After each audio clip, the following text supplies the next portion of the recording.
for the pledge allegiance to the flag of the United States of America and to the republic for which it stands, one nation, under God, indivisible, with liberty and justice for all. Welcome to tonight's special planning board meeting. Please be aware of the fire exits, which are to the left of this room. In the event of emergency, please move in a calm and orderly fashion down the stairs and do not use the elevator. The meetings are recorded by the secretary for the purpose of a record and minutes, so please identify yourself each time you come to the podium and speak into the microphone. The board will follow the items in the order they appear on the agenda. Extra copies should be near the door. After the case has been called, the applicant and/or representative shall come to the podium, identify themselves, give their address, and then present the case. The planning board members will then have an opportunity to question the applicant. If the case is a public hearing, it will be open for public input, at which time anyone wishing to speak to the board regarding this application will come to the podium, identify themselves along with their address, and direct any questions to the board. Once all public input has been completed, the applicant or site representative will be given the opportunity to respond to any public input. Once all public input has been completed and all questions have been satisfied, the case will be closed to the public input and the board will then move on to a decision. No further input will be allowed at that point. Please call the first case.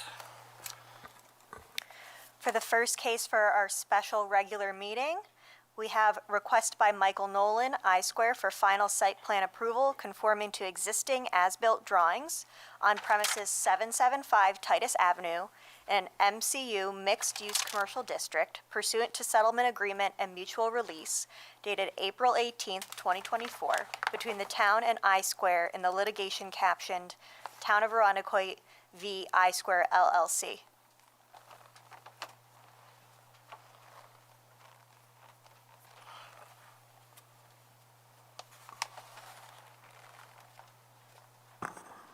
Good evening, Board. Mike Nolan,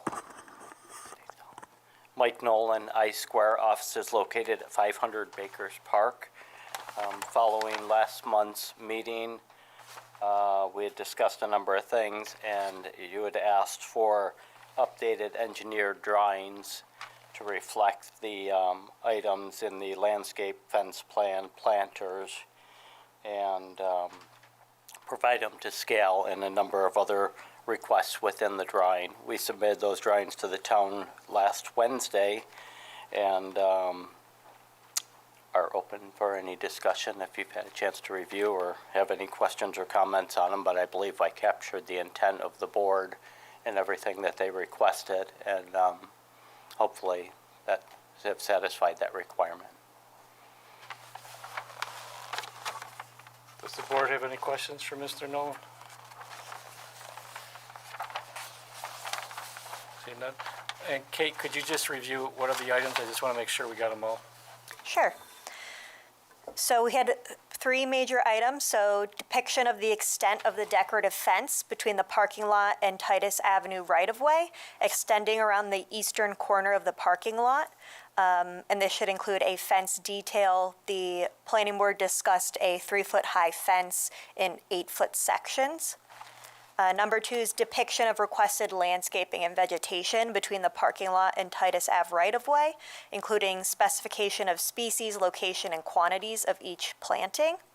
And then third is depiction of landscaping planters at the location between the outdoor seating and the drive aisle with the appropriate spacing, which is 5 feet or less between each planter. And landscape planter detail included on the plan sheet that specifies the size, material, and method of installation. Think we got it all? Okay. Go ahead, Nate. Have you seen the resolution? Was this something only we've seen? Has Mr. Nolan seen this yet? I don't believe so. It's very close to the previous one.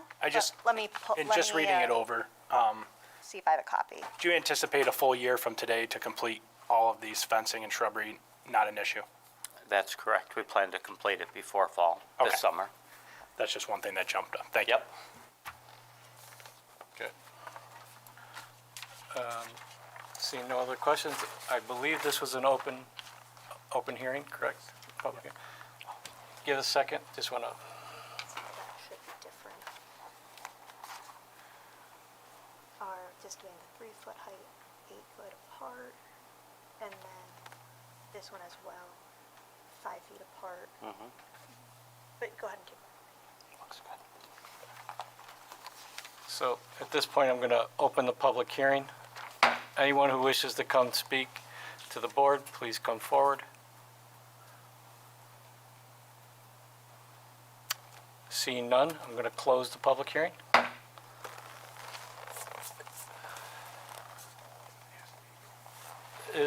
Do we have to make a secret declaration or not? Because it's on the form, so I want to double check.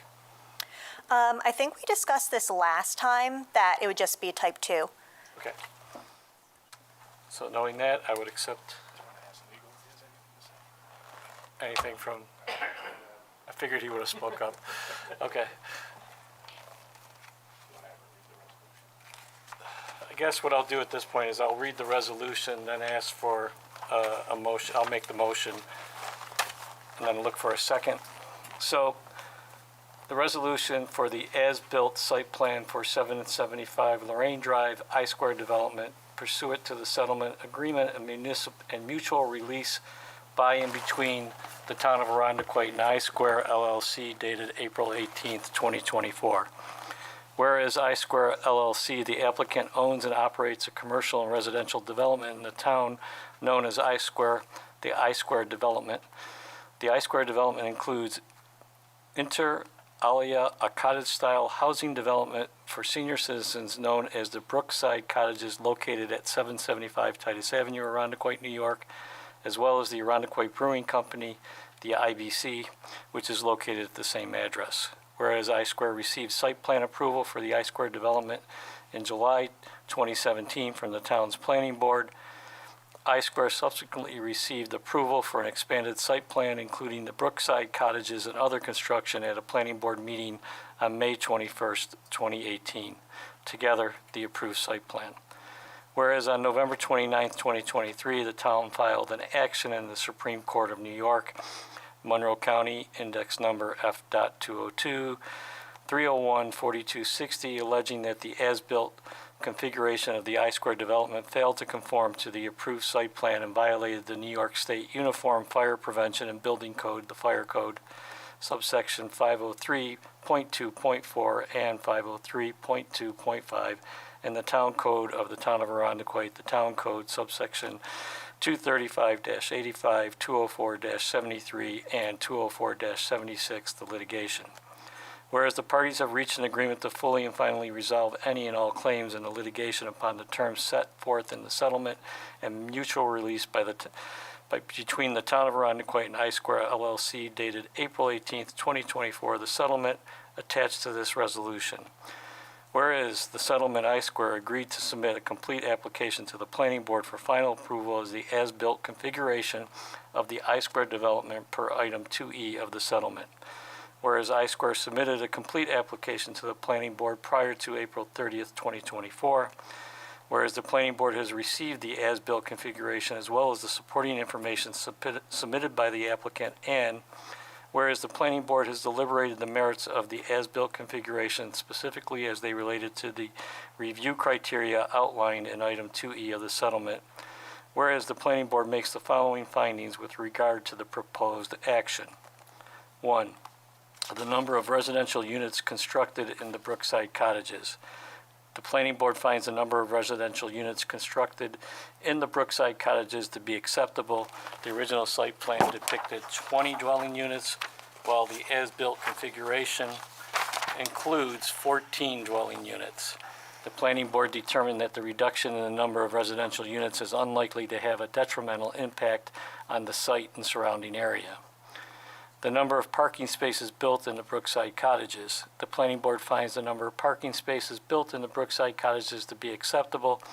It is the planning board's understanding that the additional parking constructed at the Brookside Cottages near Lorraine Drive has a dual purpose, as it provides the Town of Arundequoit Department of Public Works with access to wastewater infrastructure. The number of parking spaces is appropriate for the existing residential development. The parking lot in the northeast corner of the I-squared development. The planning board finds the parking lot in the northeast corner of the I-squared development is acceptable on condition that the parking area be heavily screened from the public right-of-way with plantings consistent with the town's landscaping guidelines and a split rail fence extending along Titus Avenue, continuing around the northeast corner of the parking lot. The fence shall be 3 feet in height with posts 8 feet apart. The planning board approves the fence location and details as well as the landscaping type and placement depicted in the site plan drawings produced by Thailand, stamped and signed on 5/24/24. Screening with vegetation and decorative fencing is necessary to minimize and avoid the effects of existing front yard parking that detracts from the streetscape and pedestrian experience. Said parking configuration is otherwise discouraged by the goals of the mixed-use commercial zoning district as identified in section 235-30.1, paragraph B of the Arundecoyt Town Code. The curb cut in the parking lot along the west side of Lorraine Drive in the I-squared development. The planning board finds the curb cut in the parking lot along the west side of Lorraine Drive in the I-squared development to be acceptable on condition that the reference cut is included on the as-built plan prior to final signature. In its review of the previously approved site plan, the planning board did not approve an open curb cut in that location, but did discuss opening the curb cut at a future date. The board determined that including the curb cut on the west side of Lorraine Drive is now appropriate. The location of the outdoor dining areas at IBC. The planning board finds the location of the outdoor dining areas at the IBC to be acceptable on condition that defensive barrier posts approved by the fire marshal be securely mounted and placed at a maximum of 5 feet apart surrounding the perimeter of the outdoor dining area. This measure is necessary to ensure outdoor diners are adequately protected from vehicles circulating the adjacent parking area. Now, therefore, be it resolved that on motion by Blocky, seconded by, looking for a second? Second. Right.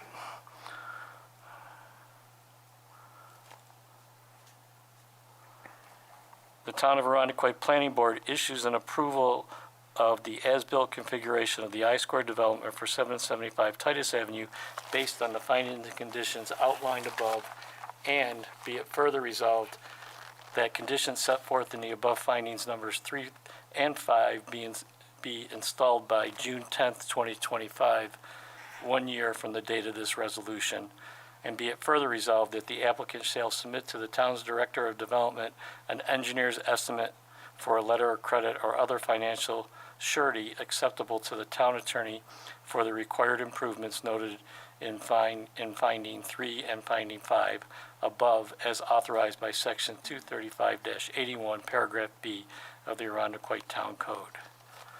All those in favor, please say aye. Aye. Any against? Say nay. I believe we have one absent. No, 1, 2, 3. Well, we have a full board. Okay.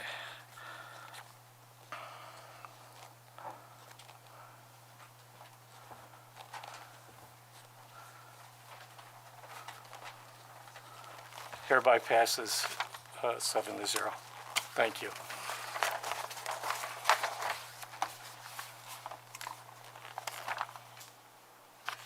Kate, please call the second case. Our second case is a town board referral to the planning board. Request by Michael Nolan, I-Square, for a special use permit for outdoor seating pursuant to the terms of the settlement agreement and mutual release dated April 18th, 2024, between the town and I-Square in the litigation captioned Town of Arundecoyt v. I-Square LLC.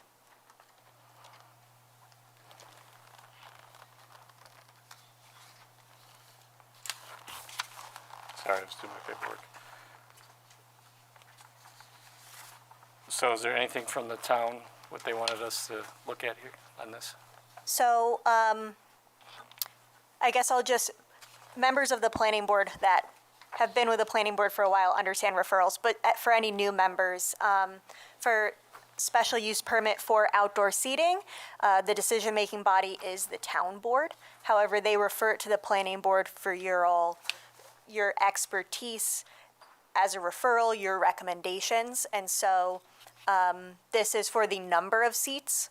So the discussion should be if the number of outdoor seats on this property is appropriate. And as a special use permit, this is something that's looked on at a case-by-case basis. So any specifics to the site are in play. So you said the number, but I don't see the number listed on any of our paperwork. Where is it? Is there a drawing from the applicant that includes the layout of all the seats? 124 seats, it's on here. Okay, Okay. yeah, okay. So I'll start. I think the business has been operating successfully. So as far as a positive referral, I'm all in favor of a positive referral. I haven't heard of any complaints or issues.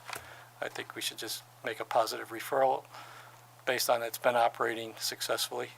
Anybody want to add anything to that?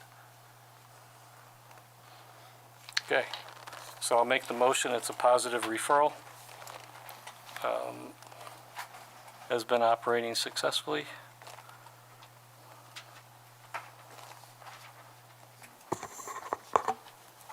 With no issues. Bernie, it'll also have to follow the resolution we just passed. So the planners will have to be locked down and all that. But that's just following through with the contingent plan we already have in place. Yeah, do you want me to put any? No. No, that'll be the approval, so that's Do I just have a another second? positive thing. Yeah, do I have a second? Mr. Caterino, thank you. All those in favor, please say aye. Aye. Any opposed? And we have one absent.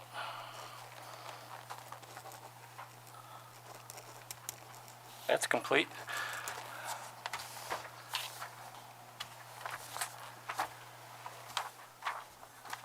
Ready for the next item? Yes, please.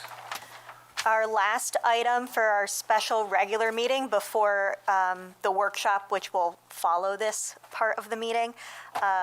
Another town board referral, request by Michael Nolan I Square for rezoning approval to rezone 41 Lorraine Drive from R1 residential to MUC mixed-use commercial district. Mr. Nolan, would you like to address the board and give us a little background on this one? I apologize, I should have asked you for the seating too, but.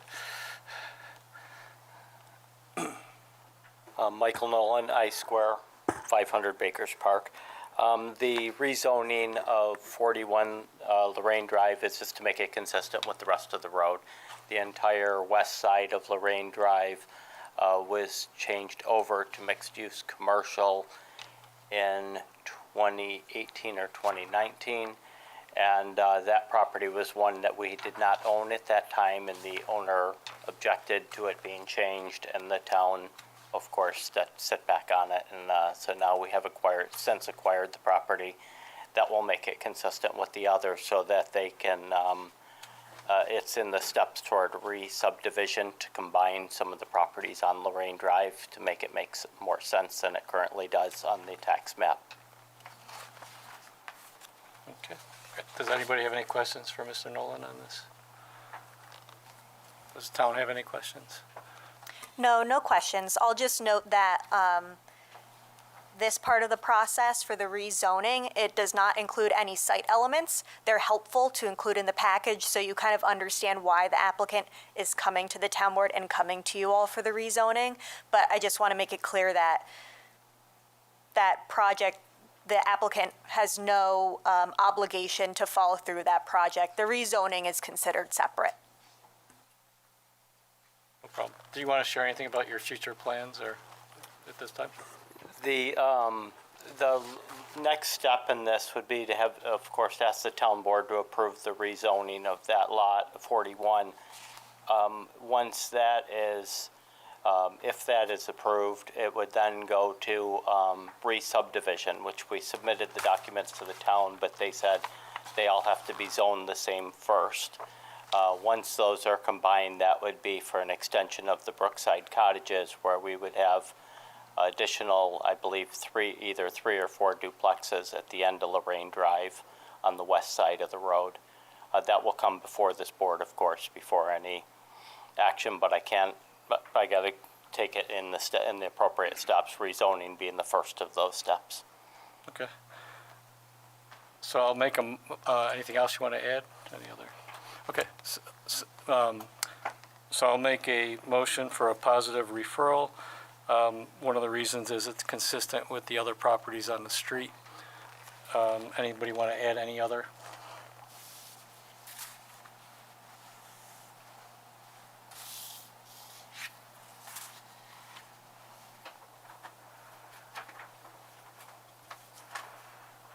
Looking for a second? Second. All those in favor, please say aye. Aye. Aye. Any nays? And one absent. That passes also. I believe that concludes our business, formal business for tonight. Thank you, Mr. Nolan. Best of luck with all the plans.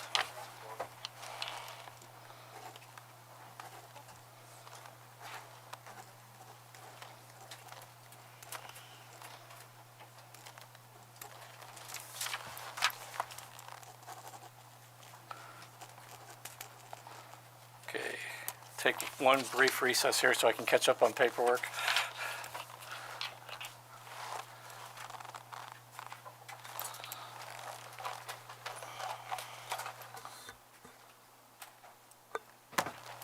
Would you like to start the meeting at 7:30? No, I think just give me 2 minutes. Oh, okay, I'm not trying to rush you. Just in case anyone needs to take a break. Yeah, why don't we start at 7:30? You don't have an extra copy of this one, do you? We'll take an adjournment at this time.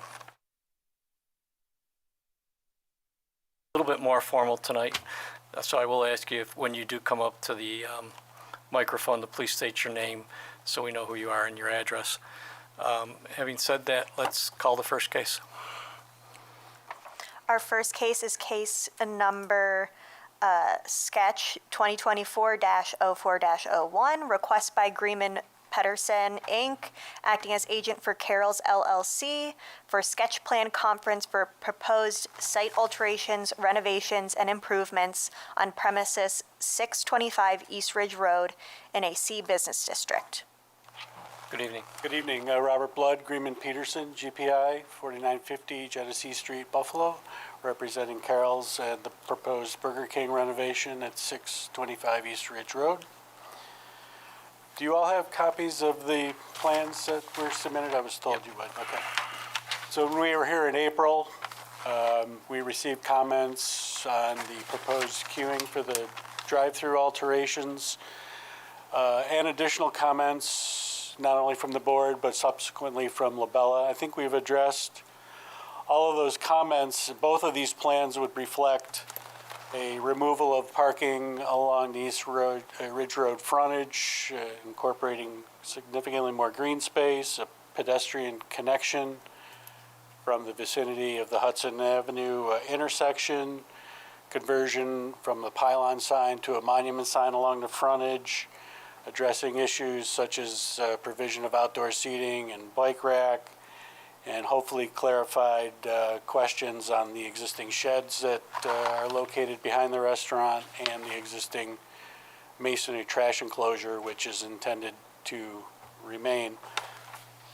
The question in our mind and our hopefully what we can leave here tonight from my own perspective is some sort of consensus or a strong opinion one way or another on either the two queuing alternatives.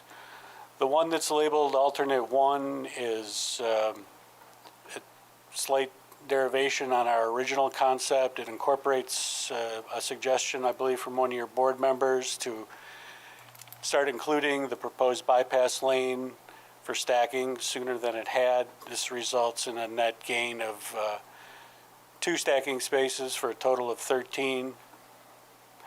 The second alternate is a kind of a funky arrangement intended solely to get the entrance to the drive-through away from the road. So if there is spillover or backup, it's still on site. It's just a little bit awkward of a movement. In all honesty, our client is fine with either one. There is some concern with the more funky alternate number 2. The facility sees a lot of boat trailer traffic through the drive-through. We did run a tracking analysis. It can be done. We would have to modify what you're seeing very slightly with some radiuses and maybe increase the width of pavement in one area, but it's doable through either drive-through lane if that's a necessity. So I think what I walked away from in April was what we were showing was an improvement, maybe not necessarily a solution. So alternate 2, I think, is gravitating more towards a solution, but there are some drawbacks to it. And before we devote the time and energy to developing a set of plans, we want to make sure that the layout is something everyone is comfortable with. Sure. So do any of the town board members have any comments? Sketch plan, so he's looking for input. I'm okay with sketch plan 1. I understand what you're trying to do with 2, but did you explore if you could have done it from the rear by chance? I'm just asking because it looks kind of odd the way it is. Could you have had Accessing the everything drive-through go? from the rear? Yeah, is that even? Well, it would, if we could redevelop the site, we would do it completely different because the building isn't really where it needs or should be. So to get the drive-through to work, you have to approach from the north. Okay.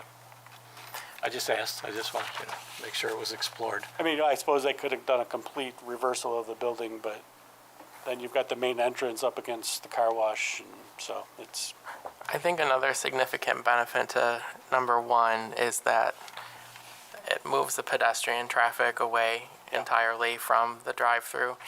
On number 2, pedestrians are not only crossing the parking lot, but then again, they're crossing through the drive aisle on the drive-through. And with that setup, both of these areas are likely to be busy. So I think that that's a large benefit to the first plan. okay. Any other comments? I know that we had asked if there was any opportunity to move that drive-through window to the south at all further into that new design. Well, there used to be one there. I asked the architect why that's not being Yeah. utilized, and I didn't get a strong answer. I think I could still push for it. I think that's something we could possibly gain, maybe. I know with the mobile ordering component, they need access out to that, to where the proposed canopy would be. I Right. believe that's being utilized for that, but Okay. It's really just the only thing. Otherwise, I'm a good agreement with the alternate 1 being a better okay, option. excellent. John? This probably isn't going to help out. I actually prefer alternate number 2. I just, with it pulling any risks of backups on East Ridge Road, that was my concern at the original sketch plan review of that. And like you mentioned, if, you could pull in some of the pavement there to open up those radiuses a little bit, I think that will help with, larger vehicle and trailer trafficking, going through there.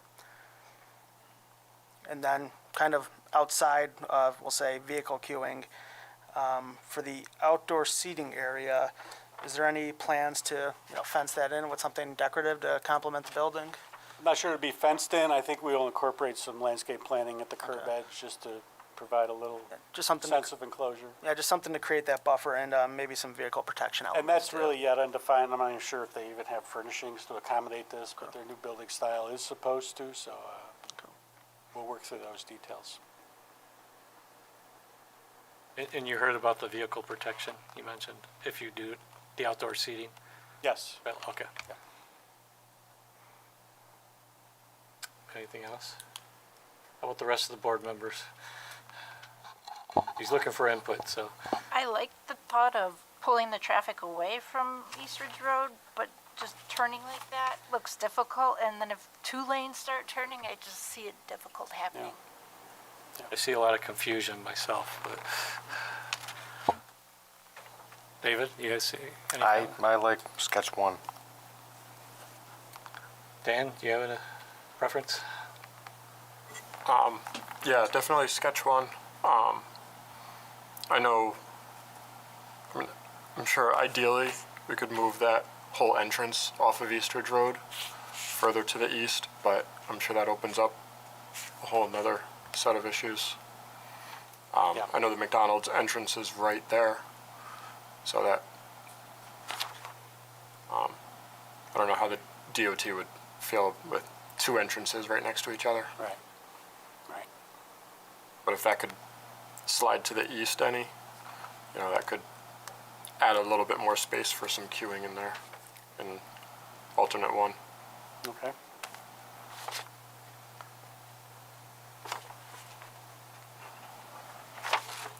I appreciate the input. That's exactly what Yeah, we just looking. needed to hear. Is that all you were looking for input on that part? Yeah, I mean, we would like to, be eligible to make a submittal in the middle of July for the August meetings and Okay. come back to them with a, I do want to add, Labella, do you have any comments on this? Any feedback for the applicant? I believe last time when the applicant was here, we had discussed how their original drawing was increasing the impervious surface, but they subsequently removed the parking spaces closest to East Ridge Road, so we're appreciative of that. And I would say probably signage and landscaping is something that this board will look at when it comes back for site plan, since it is more detail-oriented. So there's nothing else that I have Sure. to add. Eric, you're welcome to add if you would like to. So, okay. Bernie, one other thing that I'm seeing here, your parking, all the parking here along the east side, looks like it's over the property line. yeah. Is that an issue? I don't think anybody was really aware of it until they had the survey prepared. I think everybody just assumed Right. that it wasn't, so I'm sure you'll I'll probably have have our to real estate get team easements. check into that, yeah. And we really truly appreciate when you come for the sketch plan, because then there's no surprises. Or I should say less surprises when you come forward. Well, that's our goal too. Okay. And thank you for listening on the signage too. I saw you Sure. proposed a monument. Okay. So thank you very much. Thank you.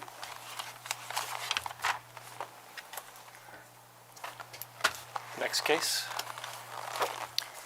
Next, we have case number PB 2024-03-02, request by Sign and Lighting Services LLC for signage approval for Citizens Bank on premises 525 Titus Avenue in a C Business District.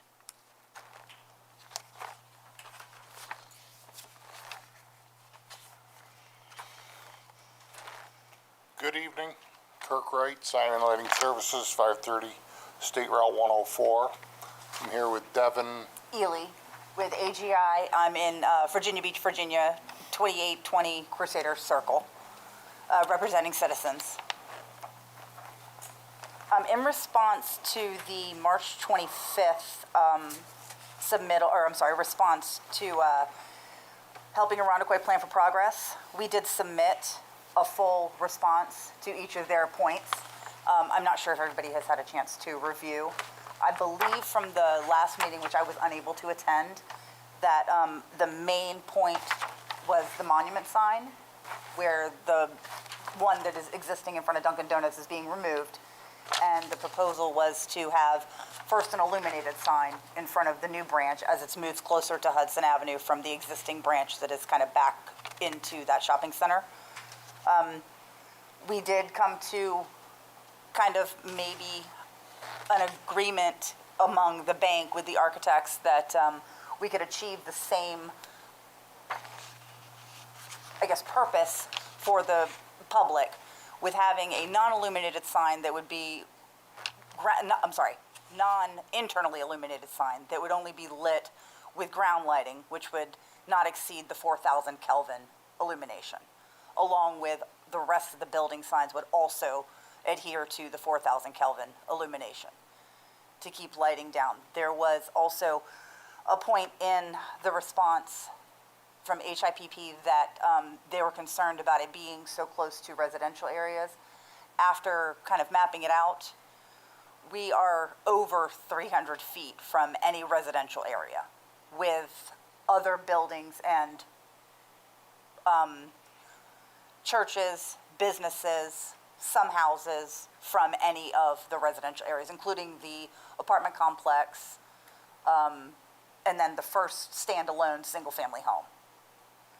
So we're trying to propose what was submitted for this meeting. I'm just looking for feedback on anything that, So can I get clarity? So you want to take down the current monument sign? correct, the one that is in front of the Dunkin' Donuts. That would be removed. Correct, And you want to put up a new monument sign with external lighting? correct. And you have that depicted? In the Which map? signage plan that was submitted as well as explained in our response. And I'm sorry, which one can we look at so we can see that? Oh, I'm sorry. It is on the monument sign, is S19. It's on page 30. It's one of the most detailed signing applications I've ever seen. Citizens requires that from us, especially when we're reviewing with boards.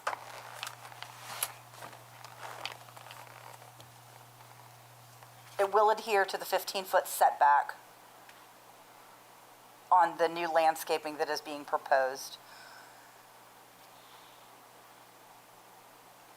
Okay, and its placement won't cause any problem with sight? You've checked that out? For Correct. people exiting? Correct. It will not block any sort of purview of view for any traffic turning or otherwise. It will be in accordance to the code setback of the 15-foot. So anybody on the board have any comments? They're looking for input. Is it the same size? I'm sorry? Is it the same size? It is actually, it's a different design, but it is only 6 foot tall. How tall is the current one? Kurt, can you help me with that one? Roughly 8 feet. That's actually on the, it's on a separate property. It's on a different property. It's more, it's closer to Titus Avenue by the Dunkin' Donuts there. Right, I know exactly where it is. Yeah. So actually, that may be the landlord's sign for the plaza on the corner. So that's why you say in your application the sign's going to be removed. Correct. But because now it- you're saying it's on another property, it's somebody else's. So is that confirmed? It's going to be removed from the citizens' list of signage. They won't put citizens' faces in that sign and an additional monument sign on their property. Citizens would no longer be involved with the sign. Sign's going to remain, it's just going to have different signage. That's what I'm Citizens trying to doesn't understand. own that sign. So that is Be blanks not, in it. you're right. They'll probably put blanks in it then. Correct. Yeah. Okay.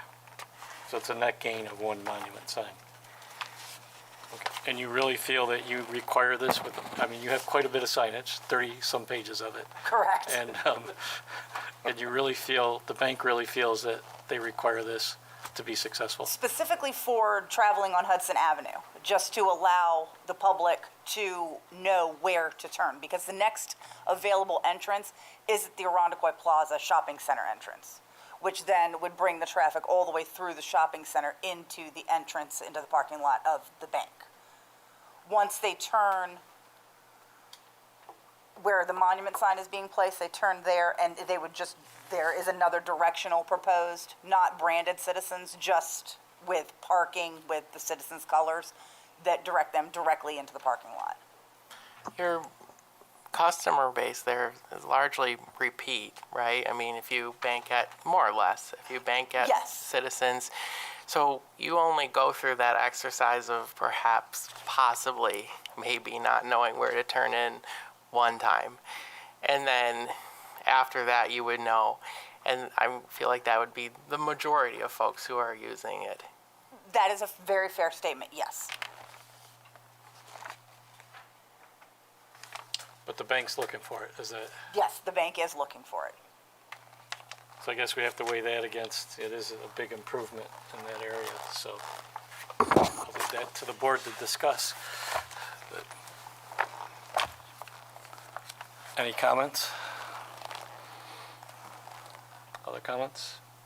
I mean, I agree with what you're saying, Bernie, and I think the overall sentiment in the HIP letter is just that this is a large sign package, and, you know, even while the green is not necessarily a sign, it is part of the branding package. You know, it's all designed with intent in the Daisy logo. And Yeah, it is part like, of their it's all architectural design, yes. branding, yeah. And there's a lot. I mean, there's a lot of it. It's not bad. No, it's, but no, I there's, agree. There's quite a bit of it, and you know, there's a number of businesses that are in the plaza who don't have their own monument sign, and they could say the same thing. They don't know how to get to Dollar Tree. They don't know how to get to Family Dollar. They don't know how to get to Sheer Ego, right? And then we would have. So, I mean, my opinion is that. That would open an entirely large can of worms Yeah, for. and I think you've got it covered. You've got a nice sign package. A strong sign package. I feel that if I went back to the bank and said that we have to give up this monument sign to be able to brand the building for the new design, which is essentially, this is really only the second building that will be fully completed of this design. We do have others that are starting to get in the works, but this is of their new design. I am finishing up one in Ohio that I had to go through the same exercise for at the end of this month. So I had to have the same conversations about, you know, the signage package being incredibly large. Some jurisdictions, they're fine with it because it meets code. Others, like you all, have a lot more vested in the town in a smaller size community than some of the other branches.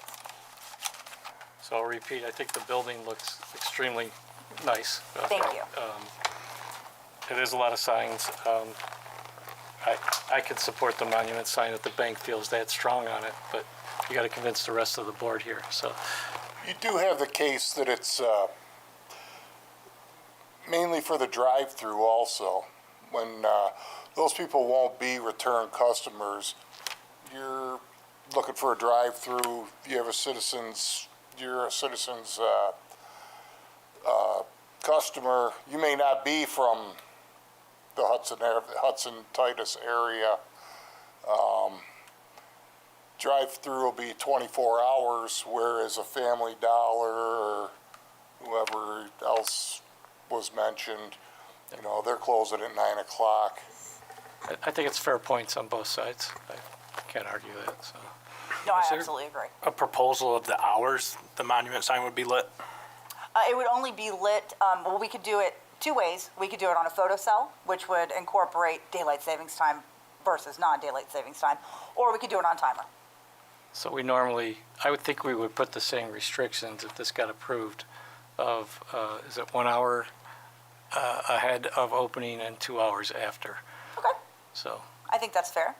But now, as far as the lighting on the ATM, since No, the, that's that's security. got to Yeah. follow the Okay. security rules. Yeah, we're good with that. okay, I think a slight compromise would be the exterior lighting for that sign being diminished 2 hours after. okay. 1 hour That- before.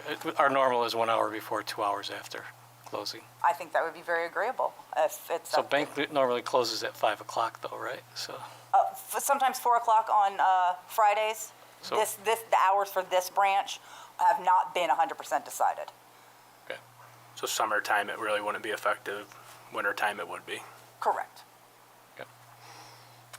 Any other comments? It is the most comprehensive signing package I've seen. So, It is, thank you. I do it every day, all day long. so you're, can you tell us what's going on with the project? Because it, you know, it was here and then it went away. Correct. The Was bank, it all around the monument sign or something? No, it wasn't Okay. completely around the monument sign. It was also around other things regarding the building with the architect and just coordination, interior, a lot of the interior build-out situation for the building, and then also redistributing the colleagues from that branch to the new branch. How is there going to be an overlap? How they were going to work that out. So ideally, what we're looking to do is solidify everything with the permit and then start moving on the construction. So what does your schedule look like now? My schedule looks like Q1 of 2025 to finish the signage. Signage. What about the whole thing? I'm the last bit, Oh, okay, you're the last part. Yeah. Okay. other than maybe some minor landscaping of, you know, decorative flowers, you know, things like that. That might come after me, but Okay. typically I am last one in. The only suggestion I was making when you come back next week to give a summary of this 30-page document. I can do that. Also, My flight's already booked. maybe explain the plan so that the public can understand, they hear about it coming, when's it coming, the schedule, Absolutely, things like that. I can do a detailed plan and with all the timeline and everything. I don't need 30 pages. No, not 30, I just mean a detailed plan as far as the timeline. I will not give you 30 pages, I promise. All right. So on page 30, Yes, on is where page you have it depicted, right? Yeah, I will update on page 30 for the monument that we will, the exterior lighting will be only allowable 1 hour prior to opening and Right. off So 2 the hours. bold dotted line is the property line, Correct. and it's showing it abutting to that property line. Now, we just had this with RTS, where that sign needs to be 15-foot setback from your property line, not 15 feet from the edge of the road, right away. It's the same thing we had with RTS. So is that achievable in that space? Absolutely. We'll take out a parking, we'll I take out thought a the parking arrow place. was going the other way. No, No, it'll go this way. It'll do 15 on both. yeah. So it'd be back at the point of that green space almost. Correct. And if they lose a parking place, that's not a problem with them. Yeah, so just the location of it would Yes. have to be depicted 15 foot from the property line. And those lighting rules apply to all the lights on the property Well- except for the ATM, Yeah, anything Correct. security has to be, yeah. security wise. I believe we went through that when we were here last time. I think it's declared there, so. Okay. I mean, I also, We'll also be keeping it to the 4,000 Kelvin just to keep the illumination dimmer. there is, merit to the discussion about, so, and this is C business, right? So this external lighting is not really a component of C business. It's something we look for in Muck, which is immediately adjacent in some capacity to you. I'm thinking through over there, and at least in that plaza, I can't think of anything that's C business and has external lighting, except for maybe the chiropractor, ESL, across the street. And so, we did have, I remember having ESL do that, and the context was it was immediately adjacent to the Muck. We were trying to transition in. This is over on the plaza side. I'm not exactly immediately adjacent to the Muck, and it is surrounded on all sides by internal illuminating. Not that I don't think that we should ever try to transition, but I'm not sure that this is one that it makes sense. And I'm usually the one arguing for external illumination. I would like to make a point about that. You're trying to figure out what he's saying, right? Does that mean that we can propose the monument to be internally illuminated? Well, or- that's what that's my thought out loud. I mean, I'm interested in what other people say.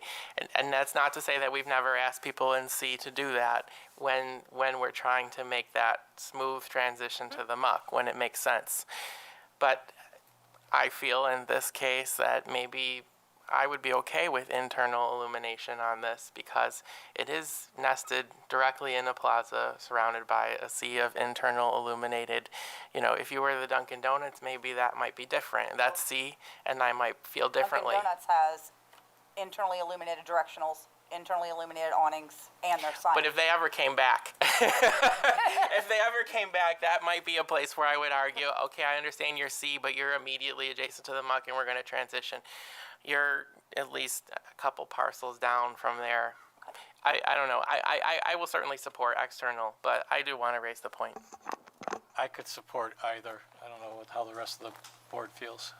Still keeping with the 4,000 Kelvin to keep the illumination, dimmer than.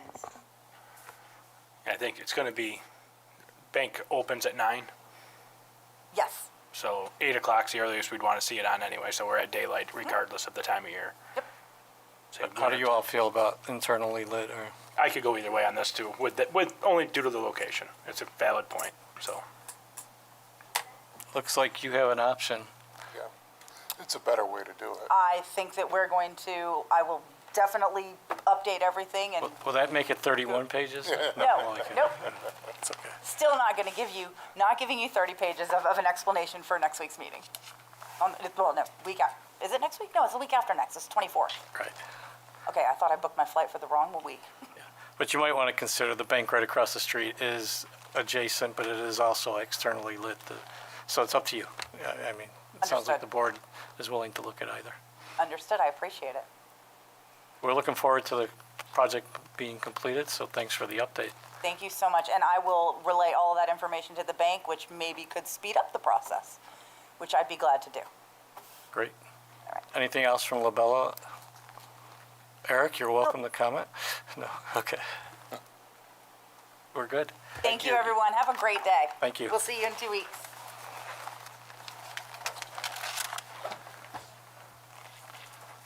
You can call the next case.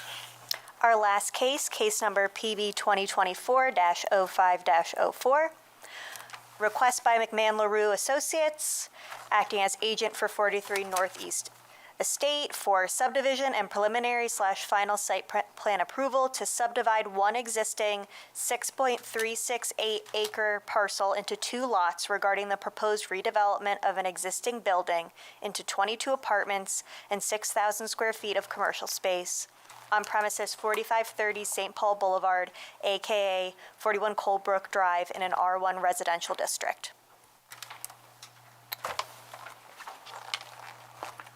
I know you have a big party with you here tonight, so you're welcome to introduce yourself when you speak, if you want to do it that way. Oh, for each person, or? If they speak, yeah. Okay. Joel Barrett, do we say our address too? Or Yes, please. Fairhaven Road, Rochester, New York. Part of 43 North Real Estate, developing the site and making the application in conjunction with McMahon LaRue. So I know that we were here for last time, and we had filled out just a subdivision request anyway, and we tabled that because it didn't seem to make sense with, reviewing this and this. So this is kind of our first actual go-around with the board with our proposed concept for the site. Modifications from last time, we realized the garages weren't really fitting into the plan too well, so we did remove them at this time and don't need to do a little bit more homework if we decide to try to add them in the future, but would like to go through this round without having garages because they're just not fitting into the site extremely well, and the R1 requirements on the garages and the cost associated with, and then also not wanting to add another variance, but I won't spend the whole time talking about what we removed from the plan. But here we have 21 apartments actually in this plan, and 6,000 square feet of commercial space. We're predominantly, a market rate residential developer. The commercial space is in conjunction with some State Historic Preservation Office requirements to have, because that was former worship space, to have that space open, and that's why we initially requested a use variance for 25 residential units, because I wasn't sure the total count, if we could make it all residential or not, and then also 5 commercial spaces. So our current plan has 2 commercial spaces on it, 21 apartments. 1 apartment was consolidated because of a requirement not to disrupt some walls within a classroom, so like retaining some of the original blackboards and oak paneling and things like that, of that nature, that New York State considered historic. So as we go about the process, we're also working with SHPO and Historic Architects, Chris Brandt, who's also with the town of Arundequoit and the Preservation Board, or Historic Board. I always get those two slightly confused. But so we've been working with him, and our plan is kind of, at least from an interior detail perspective, we're comfortable with SHPO being comfortable with this, and that's why we're presenting it. It does involve the subdivision. It does involve us utilizing some parking for a commercial space parking requirement. We have contracted easements out there, or at least discussions for easement out there. The plan with the diocese regarding those easements, they were saying, well, we want to see how the Article 78 plays out. We want to see how the planning board plays out before we invest time, money, energy, resources into compensating attorneys, engineers, whatnot, to create the easements. But I would say if we do get through this process, with however many meetings it takes, then some of those things would be contingent on us finalizing the easements and putting them into the record. After taking the garage out, I think it simplifies things a little bit. We added a landscaping plan, which will be largely utilizing what's there, but creating a little bit of screening to the side portions, the east and west portion of the building. We don't have a commercial tenant in mind at this time. From a dumpster perspective, because of the lower number of units, we went with toters.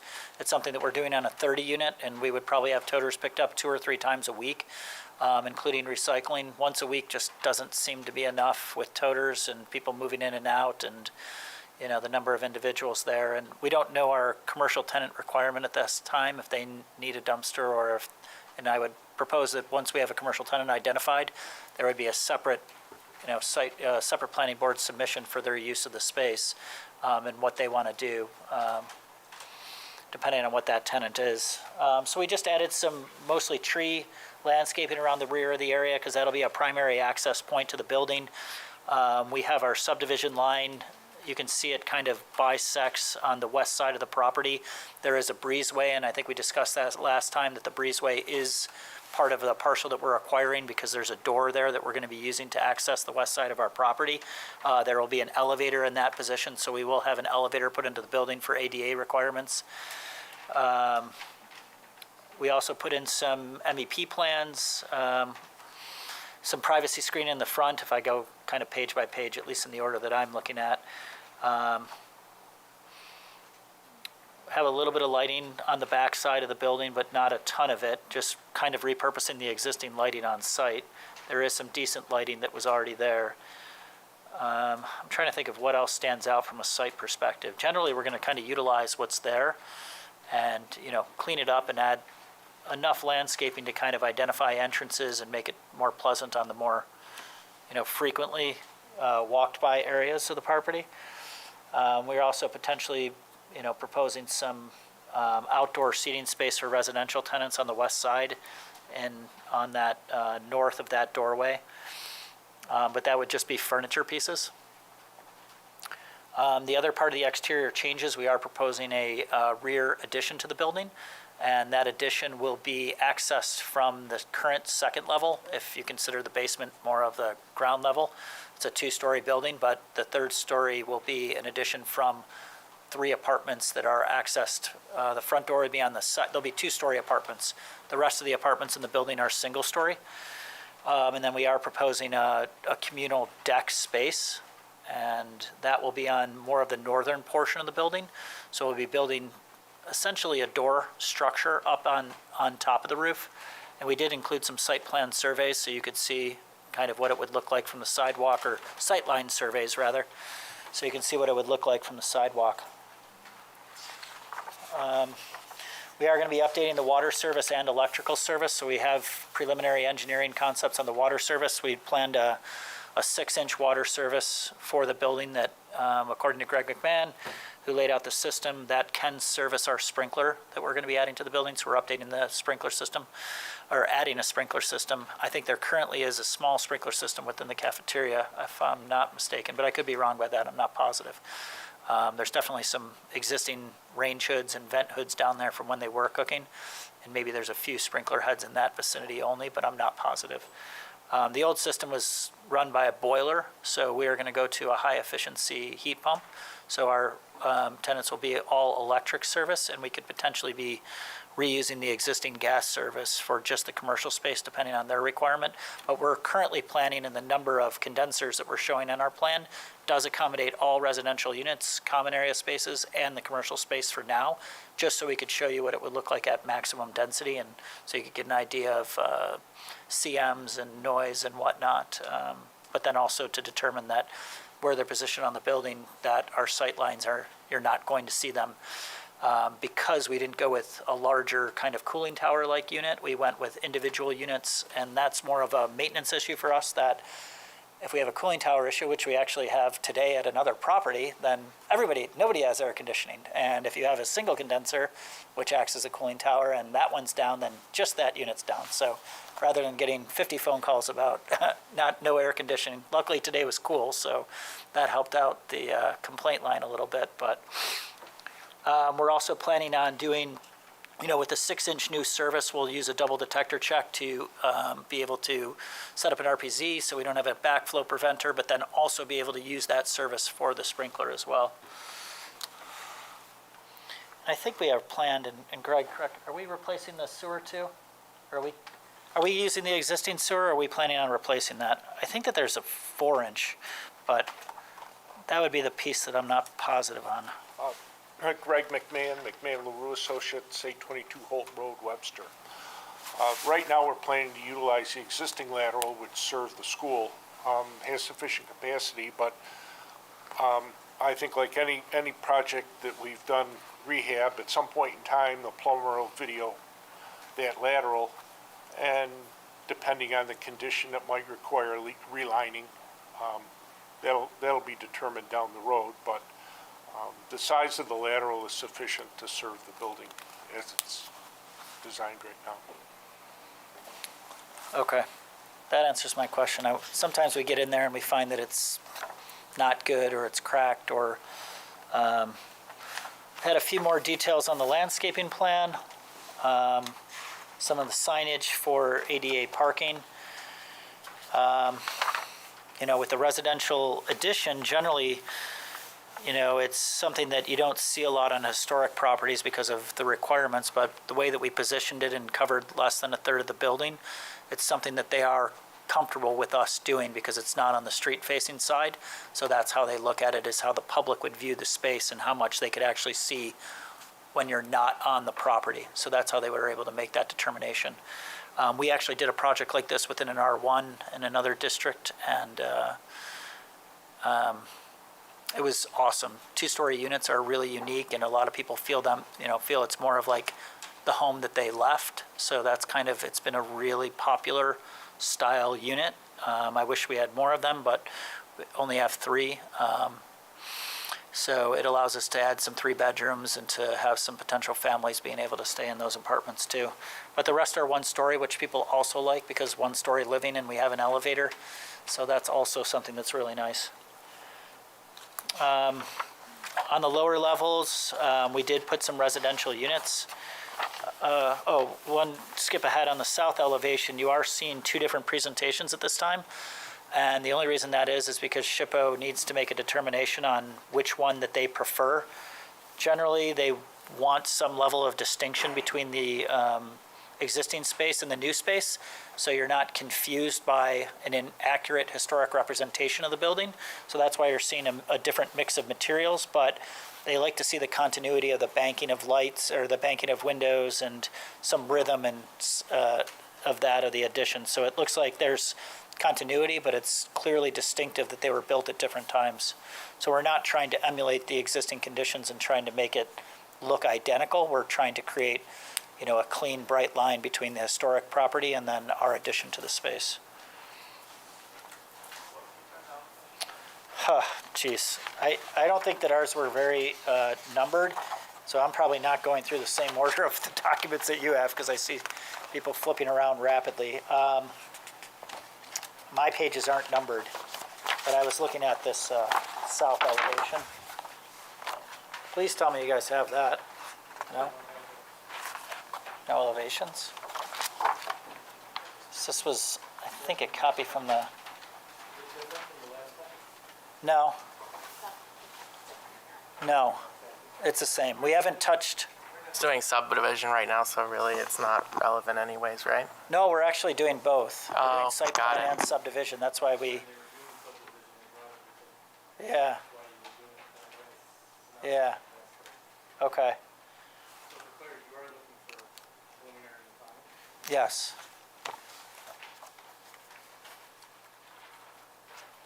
So I'm just rambling on up here. I don't even know if there's like questions. I was trying to walk through it. I thought you guys had the same stuff that I was looking at, but.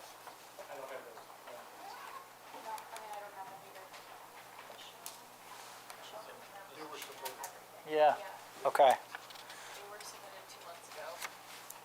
Because we submitted the entire package, and then I think the only thing that we resubmitted this time was the update to the form, because last time we only said subdivision, and then we all agreed that we shouldn't do the public meeting just because subdivided and then not know what the plan is didn't make sense, and I agreed with that too. We were we thought that we had both, but that was just our mistake. So you have, the intent was to have two different elevations in the packet, and will you know which one you're going with by the time I think that we do have a determination on it. I'm like 99% sure it's the lower one, and I was actually somewhat surprised that we didn't slip the one pager in, but when I asked Michelle, we didn't have enough time. We barely had enough time to get the application in to make this meeting, which was important to us. So I didn't have time to revise any of the plans because she said they are already submitted. All the plans were needed that were submitted, and if I tried to revise them, then I would miss the deadline of getting you the information on time. So things have evolved since then, but I didn't want to Yeah, I get work it. the process or, try to jam something in that you didn't have enough time to review. But I guess from now, if we're only looking at the subdivision, then you're missing some documents or, Yeah. Yeah, I didn't bring mine with me. So the existing gas service comes from the church to this building. I know it's not necessarily until the commercial gets decided. it's actually into this building and then into the It's church. first into this building, okay. So we have a provision in our contract to realign this, and then when I was doing a stakeout because we were doing some, contemplating some environmental work, and RG&E didn't even know where their maps were not updated. So we were certain, just because there's a utility bunker, and you can see it on the site plan, you can see a couple different manhole covers. Yep. So there is a utility bunker in that vicinity, and that's where the main service comes in, and I'm not positive it's routing through the basement to get over to the church, but there's also a utility bunker on the west side of the building in between the two, and I was like, oh, maybe there is gas service coming in here. And we pulled all the covers off, got down, and it was just completely empty. So I didn't know if they had staged that utility bunker for a future use to provide service and never subdivided it. But part of our plan is knowing that the gas service does come through here, and we probably don't need that level of gas given that we're so far along on electric, but, depending on what the cost is or, how we split this, they're probably gonna have to come in with a new line off of Colebrook. But potentially, I guess it's more of an engineering question. So I don't know if it would remain in our building with an easement. Usually you see the easements running through the grounds rather than directly through the building. So I think there's still a little bit more exploration on that, but the plan is to have dedicated service to both properties. I do have a copy from January 16th. If there's, 16th, are there any changes on the elevation since then? See is that what the date on the plans are? Yeah. Okay, let me just double check. Trying to see if our plans even have a date. They're not even dated. April 7th, a month before the last meeting. Yeah, we submitted our last set of plans on April 7th to Michelle, and I think that, yes. I'm sorry. That looks like it. There's 2 apartments in the lower levels. Yeah, so they have 2 of the lower level basements. But yes, because that has the updated edition on it. You didn't announce your name. That one did. Yeah, so I think last time you may have had all of them, the complete set, but then our form only said subdivision. So I think we pushed some of those to the side, but we did not resubmit anything new from the last time because at the date that we found out that we were only on for subdivision and not site plan, then we rushed to get the form in and did not change any of our drawings. Can I make just, Yeah. Greg McNair, we did, following the last workshop, we did submit new site plans. Those would be sheets, McMahon LaRue title block sheets 1 through 5. And there were some changes made, for example, the garages were removed and some reconfiguration. But at that time, we had talked to Michelle and said that there were no changes to the architectural plans which were submitted, and she said she would just carry those over rather than print 12 new sets of the same thing. So the site plans 1 through 5 that you have are new since the last workshop. Okay. Architectural plans remain the same. So everything from the last time plus this. That's correct. That's what I was trying to say.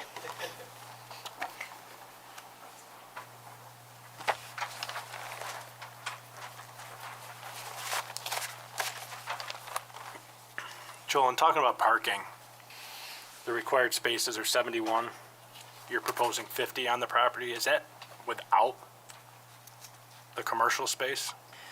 Yeah, on the site plan, we're going to be leveraging in this proposed parking easement.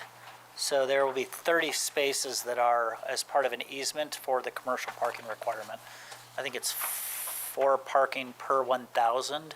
So we have the residential met, a little bit of visitor parking, but the diocese was accommodating in our request, but that was part of some of the easements that they wished to finalize after we advanced our project, so they would hope that they could remain conditions of approval, or conditional approval type items.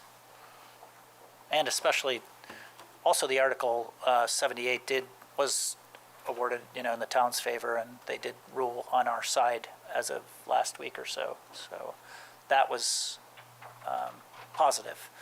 Now, if there's going to be appeal, I don't know the answer to that, but. So as of now, we are back in the clear in terms of advancing our project. Is your parking snow storage gonna go on to the other lot? Greg, what's our plan for snow storage? I think that we labeled some areas of snow storage. It looked like it was on lot 1.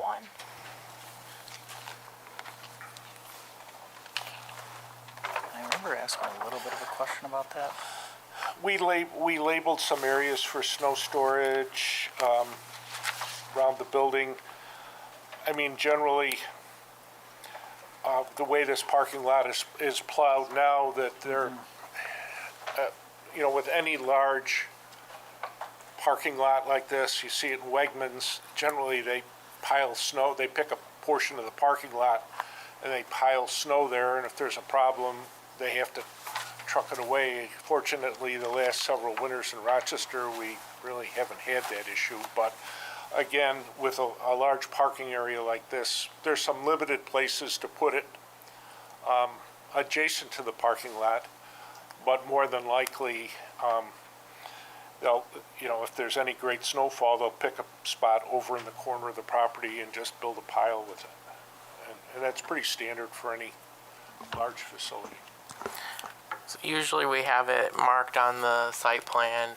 Yeah. Yeah, we did label some areas for snow storage. And you think that'll be enough to take care of the whole lot? I mean, there are some residents, I don't know if you got a copy of the letter from the neighbors. There's, some concern about parking. I think it's important to do our due diligence on that and make sure that even in the winter, if there is a snowstorm and a funeral that happens at the same time, that you're equipped as well as you can within reason. Yeah, I think we've taken our lead a lot from the developer, but I mean, we address the parking for the apartments and, the parking that the church felt was necessary based on their current operation, their current attendance, weddings that they may have, funerals and those types of things. And they were comfortable with the amount of parking that was provided. Again, this for many years, this was quite a while ago, this functioned as a school with a number of teachers who parked here, and church services going on and so forth, so. No, I hear what you're saying. I think we got a pretty detailed letter with some folks who did some parking calculations, and I just want to make sure that we do our due diligence on hearing the residents' concerned, whether or not we all share the same opinion or not. The letter has tabulated the number of parked cars. It looks like somewhere in the neighborhood of about 130 cars there on a regular basis, according to the letter. And the number of required spots that are left to the church in Lot 1 are 115. if I'm reading this right. So even if nothing changed, right, and the attendance at the church remained the same, and the subdivision did take place, it could, according to the data that's presented in the letter, create an issue. Well, I haven't seen that, but I'd be interested in seeing Sure, it. yeah, I mean, think that could be provided, right? I live down the street from here, and I've lived there for over 30 years, and, you know, I can't say that I've ever seen, I just, full. they took a bunch of people took a lot of time to write this letter, and I think it's They did. worth Yep, it'd us, be- you know, working through and making sure that, you know, that the letter is Yep. heard. And, you know, based on, you know, the data that is presented in the letter and the parking data that is on sheet 3 of 5, I can see where the concern is coming from in the letter. Yeah, if Is we all could- I, yeah, eventually, if Michelle can send us a copy of Yeah. that, we'll be happy to take a look at it. and so the required amount of parking for the church, it seems, is 1 spot for every 3 seats. And so that would mean that there's about 255 seats in St. Thomas. Is that so? Don't know the answer, but Okay. sounds right. That's about, Well, I mean, yeah. that's important to know that Right. they're left with a code compliant lot that has parking. I mean, I hesitate because I think this holds I don't, 900 people. I'm not so sure that I share this huge parking concern, but I do want to make sure that the math checks out. Yeah.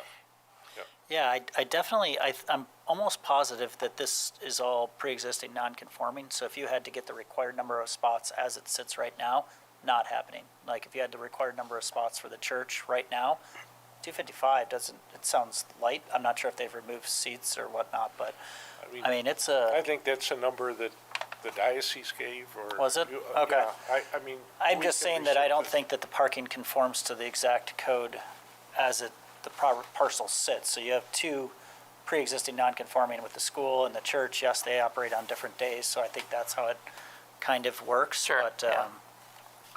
I would be interested to see if it actually was currently conforming. I don't know the answer to that. Aside from historical, was there any other variances needed for this project? No, Nothing from zoning? we're not asking for any variances, based on this plan.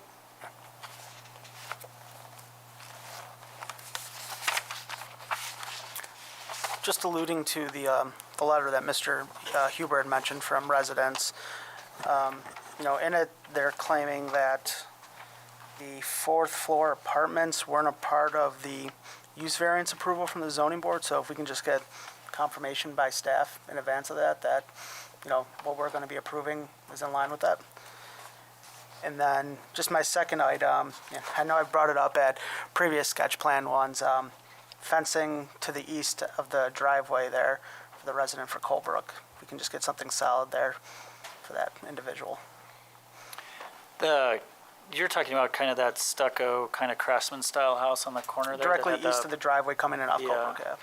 Yeah, and I don't know, Greg, we did mention that, I think. I'm not sure what what the review was. I think we were looking We- towards code, but, We talked about something in the I think the code forward of the building's gotta be 36, is it 36 or 38 inches maximum height, which would be sufficient for a solid fence to block, all you're trying to do with it, I believe, is, any headlights that go through there is to block the headlights. Yeah, and I don't think you need to do a fence going all the way up to Colebrook, Greg, but if you kept it, say, call it to the northeast corner of what we'll call the apartment building, going south back, and then heading east just to enclose that backyard, just to give them some privacy, just because you're gonna have vehicles going there at all times of day. Yeah. Some type of a solid board-on-board Yeah. or vinyl. Or whatever's more, you know, architecturally pleasing to the exterior of the building. Certainly take a look at okay, that. how tall does that have to be? We can, that if it's behind the front face of yard the building, fence? we can go 6 feet. We can go up to 6 feet. Do we have to get permission from the person next door to build that, or? No, I'd say as long as it's on your as long as property. it's on your Oh, okay, property. okay. I don't think there's anybody living there now. It's a nice looking house. I don't know what's going on with it. It seems vacant, but it's a cool house, actually. I really like it. Real big mechanical room. What's that? A real big mechanical. No, I was thinking that's like it is a nice house that somebody should be living in if it's vacant.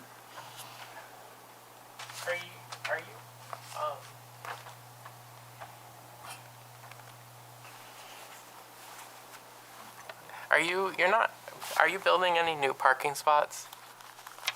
No, I didn't think so. Okay. Right, yeah, there's no new parking spots. It shows a couple. Oh, okay. There's proposed parking. I think this See, is, that is an old, this little strip here is new. on south of the church there, you mean? Yeah, there's So 15 this was spots. something that, I think this is a hangout from an old plan. We're showing that as proposed, but the church didn't, they specifically said they didn't want it. That was a negotiation point at a very early on, so I think, Greg, that's kind of a holdover from a very, very old plan. We started this process probably 3 years ago, and we started with the Latin Mass group. You know, the diocese obviously wants to sell the church, and, you know, we had discussions with Latin Mass about, is there things that we can do to help you out, or if you're concerned about parking. So this is not on our plan because we're only focusing on kind of the subdivision and, you know, one small easement area, you know, the easement areas. But we had initially said, hey, if you're concerned about parking close by, you know, it's perhaps something that we can negotiate if we're redoing the parking lot. Let's get you some extra spots. But they were not, at least the Latin Mass was. The diocese was open to it. The diocese owns the property, right? The church, and Latin Mass rents or is a tenant of the property. So the Article 78 and probably the parking is coming from members of the church that, so it's a little bit convoluted there. So the diocese is generally comfortable with what we're doing. And then, you know, the people of the Latin Mass group that's renting the church from the diocese, which part of the diocese, I believe. I'm not sure all of the, it's complicated for me. Development's complicated enough, let alone getting into, you know, the church side of things. But we had proposed that, but that is not on our plan for us to do at this time because it was rejected by them as a solution to us helping them with parking at our expense. So that was something that was rejected, and that was probably 5 years ago that we proposed that. So, those should probably be removed from the plan, right, for the I would final- agree with that. And then the parking data would probably also need to be updated, correct? To remove those 15 spaces? Or are they already excluded? Is that included? Do you think that that's included right now, or it is? Okay.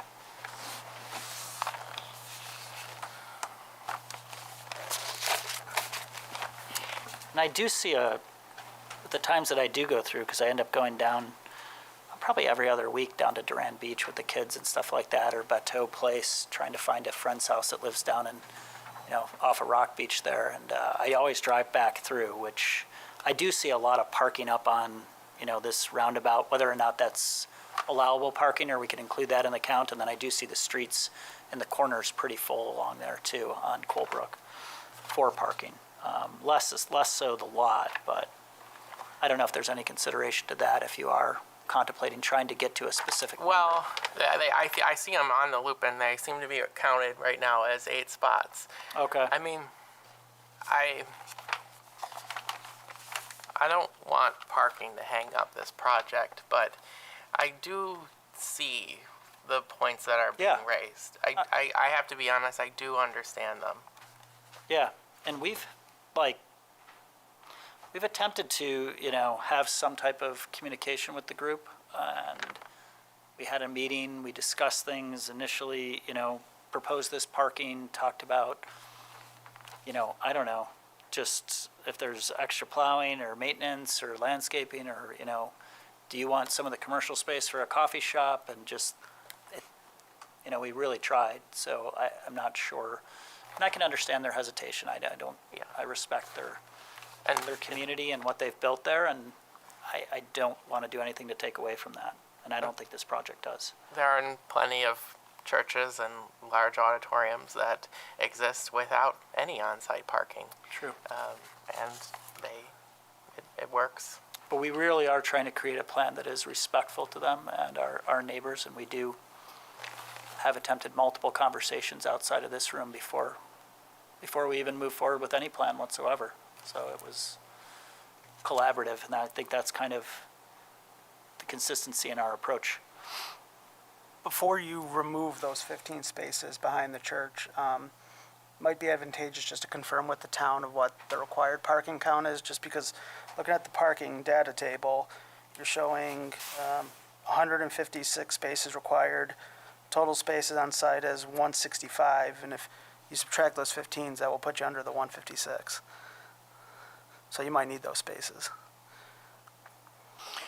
Yeah, I know they're not presently there, so I guess I would just have to speak with the diocese attorney, because if they're saying that we should put them there, then, and it's a requirement for a variance-free project, I'm not uncomfortable with doing that, but What about creating some banked parking? Mark it out on there that if the need arises, that you already have a plan to accommodate additional parking if a bind does in fact come up. Rather than building parking spaces that we're not sure that we need right now, if we put a plan in for the future and some type of agreement that would need to be marked down, then it's not a big deal and it can be executed when and if the need arises. yeah, because I mean, maybe this is, some of that. I mean, I see along where this garage that's no longer in use, the shed, I know there is some green space in that area, but, there's at least 50 more spots that are in close proximity to the church. This over here is actually a garage on the rectory building or the Life Center building, and there's 3 or 4 spots in there and spots potentially in front of that. So there's some uncounted parking spots currently on the plan. So I guess I'll just have to go back and make a determination about this banked, if we did ultimately agree to that and they want us to do it, because I can remember the conversation from 2 years ago when I was getting yelled at to even touch anything on the church side of the property because, or even if I thought it was being helpful, it was not well received. And that issue sort of surfaces in the letter. The letter is pointing out that there's not enough parking spaces, but then where you want to put parking spaces to add to it, then that's also not do they okay. make that? Yeah. Yeah. So, Right. there has to be, it can't go both ways. Yeah. But I think that this bank idea is one worth pursuing. Okay. And I think it's just, there is this consistency of not wanting the project to happen, and I understand that and I respect that, and, let's do the Article 78, let's contemplate an appeal, let's, fight them on parking, so it's going to be a grudge match in that sense. I'm trying to be open and collaborate, but it's a little bit of a one-sided type conversation. So, Mr. Barrett, if you get approval, what's your schedule look like?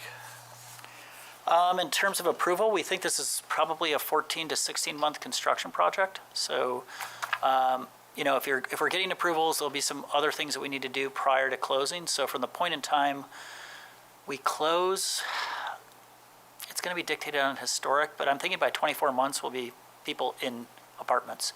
So if we get our approvals, we only have a certain amount of time to close after the approvals are received. And I even think our approvals don't extend to building permits, so we will have a couple months in getting the permit and finalizing our historic approvals or getting to the point that we can start construction. And then from there, it's a 12 to 14-month project to be able to do it. I give a little bit more, say a year and a half, and then from like year and a half on. So 24 months in total, probably before we're stabilized or, we have families and people from Irondequoit living there. So this has been a 5+ year plan for you? Is that? I don't want to talk about that because it's been. We started this when I was 67. Yeah.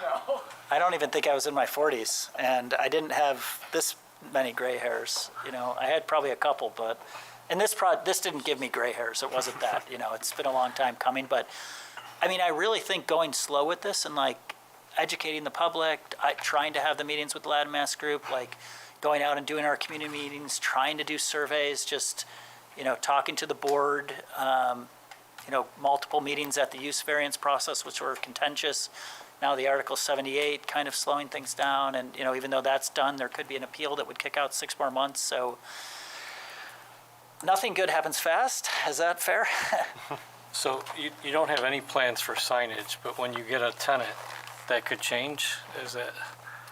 I On the commercial tenant, I don't see any like road signage ever being a part of this project, just because the building speaks for itself. And when you have a residential project, you don't need a sign on your own house after, going there a couple times, or your friends, And I used to ride bikes through the town, used to just kind of whip over. I didn't even know my friends had house Patent numbers, at the Brad rule, so What's that? what he just said. But I could see a plaque going on one of the doors, or a historic marker being on the property to designate its significance, something of that effect, but nothing roadside. I don't want to diminish from the residential character of this neighborhood at all.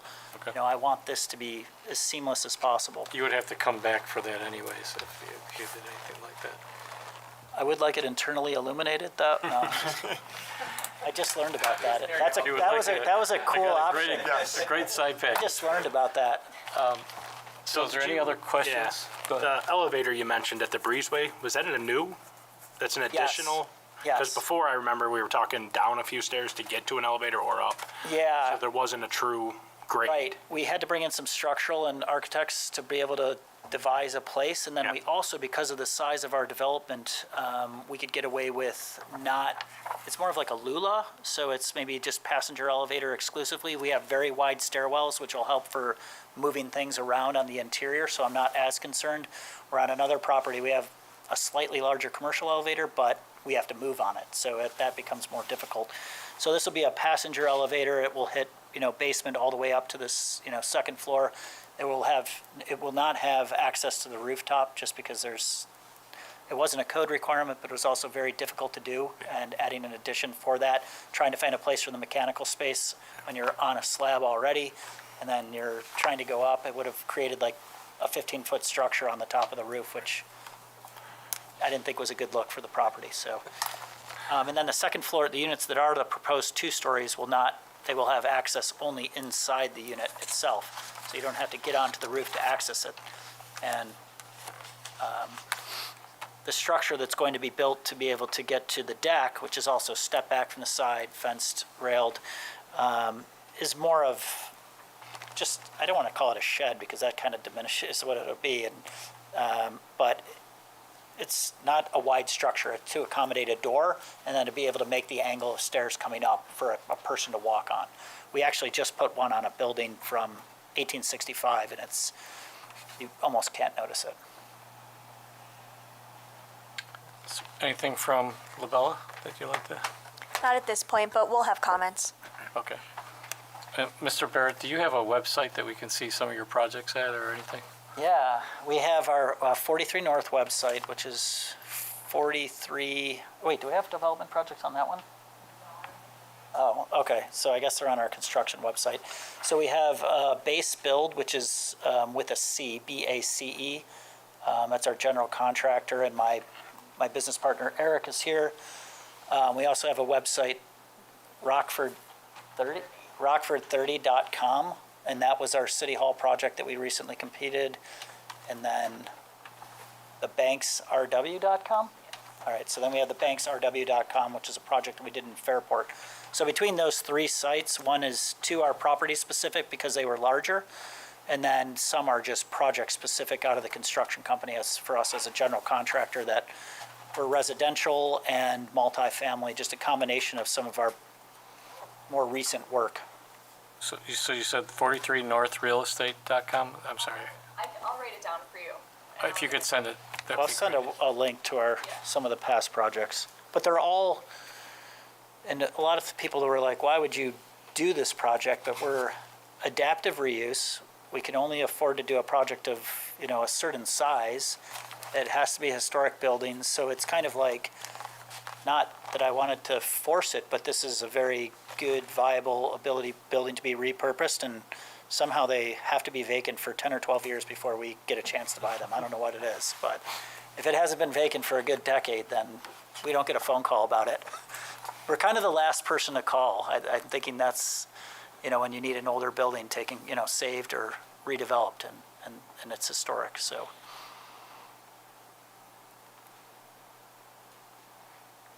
Just so for my own information, what's the condition of the building? You're working with a good masonry structure. Needs a new roof. we have windows are in need of preservation, so we would likely retain the wood windows on the project. Exterior masonry, there's not a ton that's in really bad shape, but definitely some repointing, some windowsill work. Structurally built well, just of that time period. Interior condition, heating, cooling, very little cooling in the building. Radiant system, completely drained, broken pipes, things like that. Roof drains, cracked, broken, leading to interior water, even though the roof has been repaired multiple times. And then, peeling paint from moisture, just kind of that type of thing. Lead paint, asbestos abatement. We got everything on this, so it's all, new electric, all new wiring throughout, all new plumbing throughout, all the copper's gone, all the radiators are gone, all new electric sourced mini splits, or not mini splits, we'll be using ducted heat pumps for the building. Water service, Greg says the existing service is big enough. I'm a little skeptical. That's why I didn't know if we had a replacement plan for the sewer. Brand new water service to accommodate the sprinkler requirement. So, we're kind of dealing with not awesome insulation because there's a decent amount of plaster in the building. So we're dealing with increasing our value of the building, needing to do interior storms for the wood windows because of part of a historic requirement, pulling them off the outside and probably not being able to save them. Complete a new heating system, electric system, water throughout. A decent amount of interior wall construction, fire requirements code. It's kind of like you're starting over. We're gutting it for the most part. I mean, we're saving all the wood trim, we're saving all all the architectural details. So in terms of overall condition, I'd say, gosh, I've seen worse, but then I've seen worse not get restored too. People not want to take on worse. And I've definitely seen better. We've restored office buildings from the 80s, so. And actually, it's almost easier when you're not restoring kind of something that's completely built out because it's already demoed for you, trying to go through and deal with the demo and asbestos abatement is definitely a decent part of our construction budget number.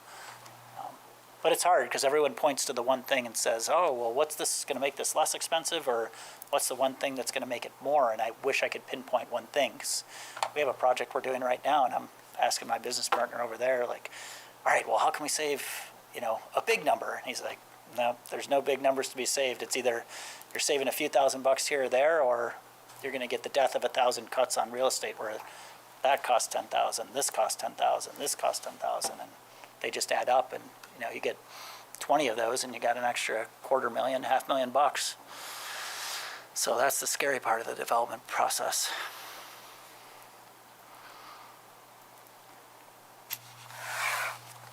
Any other questions? Eric, do you have anything to say on this one? Okay, all right, just double checking. I don't think we have anything for Okay. us. Any other questions for us? Yeah, just in terms of not seeing kind of the architectural stuff, is that something that we should resend so you have a little bit of time before next meeting, or is there going to be I think more? we all have it. I just didn't bring it myself tonight. Okay. If it needs to get resent or dropped off, just let us know. Maybe just ask Michelle to verify which documents we Yeah, should make because sure. there was two options, just make sure we have Yeah, the one. the one that you're going with. Okay, because So- we're definitely going with the newer site plan and existing drawings. So you might want to resubmit that so we know exactly which one Okay, that you're using. all right, I'll consolidate, make sure we have a consolidated PDF at least. And then, we've already submitted, so I won't be changing too much, maybe. Well, are we allowed to make updates to the parking table or things like that by next? Yes. We can do that in between? Yes. So even if I saw two elevations and I want one versus the other, I could update that as well? Yes. Oh, okay. We actually want to see what you want approved. Oh, okay. If you All right, come to well, I us and didn't say, know if we it's were either not or, we're going early to say, enough. tell us which one. Tell us which one, yeah. so- Okay, so I'll make a few tweaks then and get you guys an updated package. So it's the same, like 10 copies? type Yes, but please scenario? give us time to review it, so, Yeah. not Okay. the Friday before or the No. Monday of the meeting. Or at least, I'll give you like 10 days. Okay. Is that good? We're only 10 days out, actually, probably, right? We're only, yeah, what's the date of the meeting? It's the Only 24th, right? Business days anyway. 24th, yeah. 2 weeks. Okay, so at least a full week then will be That's- sufficient. That'd be Okay. helpful. All right, thank you. Thank you. Yeah.